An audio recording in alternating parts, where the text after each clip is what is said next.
Hey, what's up guys? Houston here. And for those of you just finding my YouTube channel, welcome. Please remember to subscribe and hit that bell. Now, for those of you that's been following me, salute. And for my patrons that's been my faithful patrons, double salute. Now, today's video is an exciting video because I got a strategy that's going to put money in your pockets, okay? If you're actually one of those people that want to do business with Amazon, so pay attention to this. Now, here's the thing. Amazon has two types of business lines of credit. Okay, and one you can get with bad credit because they don't do a hard pull on your personal credit. The other one, they actually utilizes your personal credit to guarantee their business lines of credit. So we're going to explore both of them, plus the strategy that I got to show you guys. It's amazing. Now, here's the thing. With the Amazon corporate revolving line of credit, okay, with the revolving line of credit, that's where you can be a new business. They're going to pull from Synchrony Bank. You have to have at least a 680 credit score, and they're pulling from EXPERIAN FICO 9. Of course, you have to have your EIN and tax ID because it's a business account. Now, it charges no annual fees, and it charges you a fixed interest rate on the balance, okay? So this is one of those revolving credit lines that you actually carry a balance. However, the interest rate on that unpaid balance is only 12.99, all right? Now, here's a couple things that you also need to understand about this. You can only use it on Amazon, but I want you to hold that thought because I'm definitely going to show you this strategy, and it's going to be an aha moment, right? So only good on Amazon. And also you can be a home-based business, because I know there's a lot of people, they're like, well, do I have to have a virtual office and all like that? No. With these accounts, you can have a home-based business, okay? So you can be a home-based business with a home-based address. When it comes to business funding, this is another thing that a lot of people worry about. Well, I'm a home-based business. They won't give me as much funding. That's not true. Okay, that's not true. And if you have more questions about building business credit and getting business funding, head over to HoustonMcMiller.net or three-way funding to get those questions answered in a one-on-one consultation. Now, here's the thing about it. If you don't have a 680 credit score and you want to boost up your FICO 9 credit score, here's how you can get at least a 25 to 100 point boost in your FICO 9 credit score. All right. If you're paying rent, then you want to head over and check out Boom Pay or Rental Karma if you want your rent payments to show up on your personal credit. And the reason you want those rent payments to show up on your credit report so that you can actually qualify for the new FHA loans that allow you to add in your rental payments so that you can qualify for a mortgage, okay? So that's the reason you want to do that. Now, if you use your debit card a lot, then there's an app on your phone called the Extra Debit Credit Card app. And what they do, they calculate all of your monthly debit card transactions, and then they'll report that to the credit bureaus for you. Also, you can add authorized users. And again, we're focusing on the FICO 8, and not talking about the we're focusing on the FICO 9. We're not talking about the FICO 8, which we're going to explain the difference as well. Now, you also can add Experian Boost. Now, if you're paying utilities, if you have subscription like gym membership, any type of subscription and stuff like that, you may be paying for braces from the dentist or whatever. That stuff not showing up on your credit as a subscription. You can head over to growcredit.com and they will report that as accounts for your credit to help boost up your credit score. All right. Now, if I have a 680 credit score, here's what I would do. Even before I apply for the Amazon Business Prime card, American Express card, okay? Before I do that, what I would do, I would set up a business account with American Express as well as a personal savings account. Now, why I would do this? The reason is because I want to be able to get as much funding as possible. Like I said, with the Amazon business line of credit, you can only use it on Amazon. But if you set yourself up the way I'm telling you, you'll be able not only to get the Amazon business line of credit, but you'll be able to get the Amazon American Express credit card plus other American Express credit cards as well. So that's the reason that you want to consider doing it the way that I'm telling you. Now, again, that's not the strategy. So stick with me. Now, if you have bad credit, but you have an established business and you've been on Amazon, okay? Here's what I would tell you to do.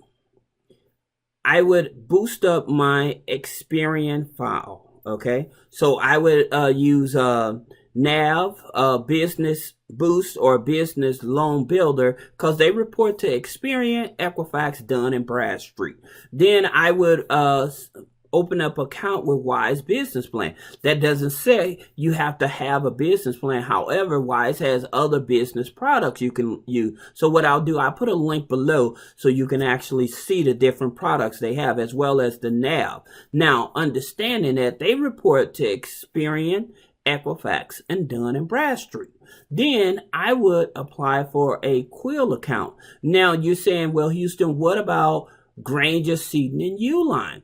The reason that I'm not choosing Granger, Seaton, or Uline is because those accounts do not have the same mechanism in them that Quill has. And if anybody knows exactly what is that Quill offers that Granger, Seaton, and Uline don't offer, put a comment below, because I promise you that definitely can be a deal breaker when you're trying to actually fund your business. So that's the reason that I chose Quill. Now, the CEO Creative, because they report to Dun & Bradstreet. Now, look, I'm not a big component of net 30s and stuff. However, if I know they're going to directly benefit me in my company, then I'm going to use them. So I'm not just wasting money buying unnecessary net 30s to benefit me. I know that these here companies is going to benefit me because they're going to help me with my Experian business credit file as well as Dun & Bradstreet, okay?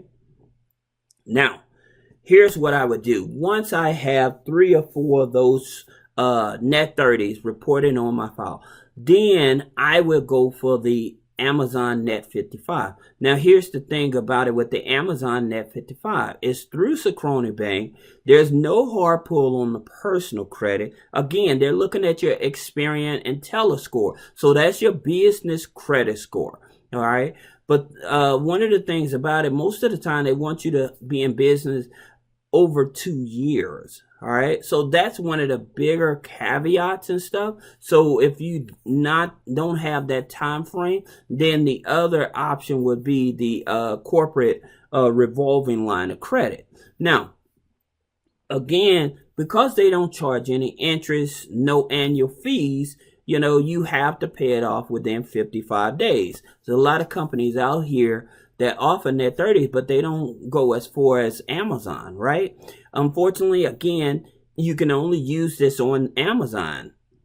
All right. Now, in order to get this approved, you have to have the business address, the number of employees, and your federal EIN number. So again, you do not have to have a virtual office. Okay. It's not necessary. You can have a home-based business and still get qualified for the Amazon business line of credit. Now that I got that out of the way, let me talk to you guys about the strategy. Here, this is what I would do.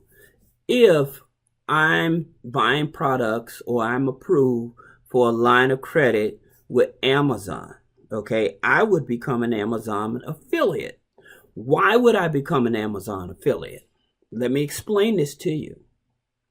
So since you got a line of credit through Amazon, all right, and you can only buy products from Amazon, then I would buy an Amazon mystery box. Now you're saying, well, Houston, what does YouTube have to do with Amazon? Here's how this comes together. Okay? You buy an Amazon mystery box. Then you set up a YouTube channel. And every product that comes in an Amazon mystery box, you review that product. Now, when you review that product, you tell them that if they want to get access to this link or they want to buy this product directly from you. So if they don't want to buy that product from you, they can click the link below in the description of your video, go over to Amazon and buy that product. Now, if they don't buy that product, but they decide, hey, I'm already over here, I might as well get a refrigerator or something like that.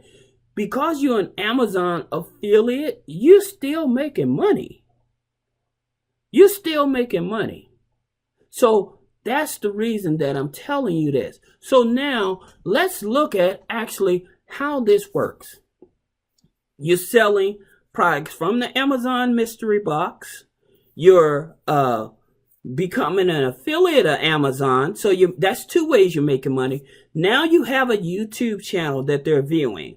And so by them reviewing your product reviews from Amazon, that's three ways that you're making money.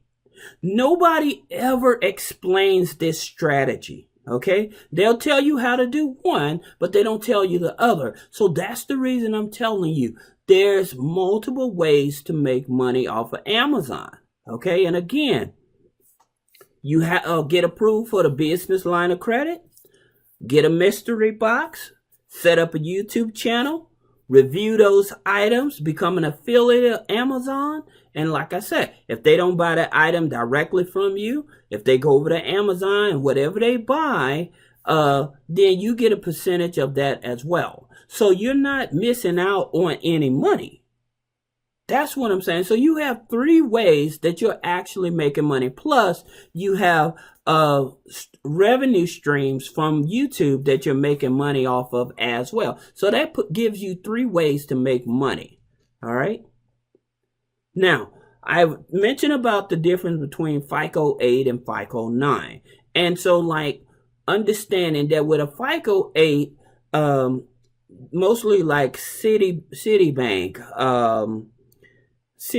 Chase, Bank of America, when you're trying to open up a new credit card with them, they're going to use FICO 8.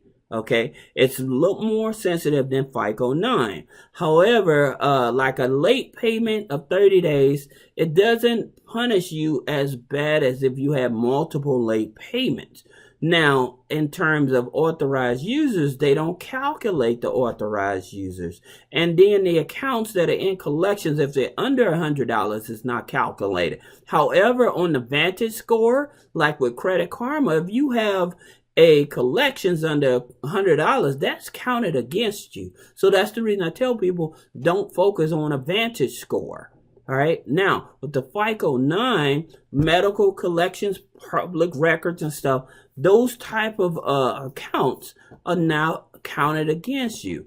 If you have a collection that's been paid off, zero balance, that's not counted against you. Rental history can help boost up the credit. Utility bills added on, subscriptions added on, boosts up the credit. Also adding authorized users. Now again, if you have any questions about business credit, personal credit, trying to build a relationship with either of those, check out HoustonMcMiller.net or three-way funding by clicking the link below. Thank you.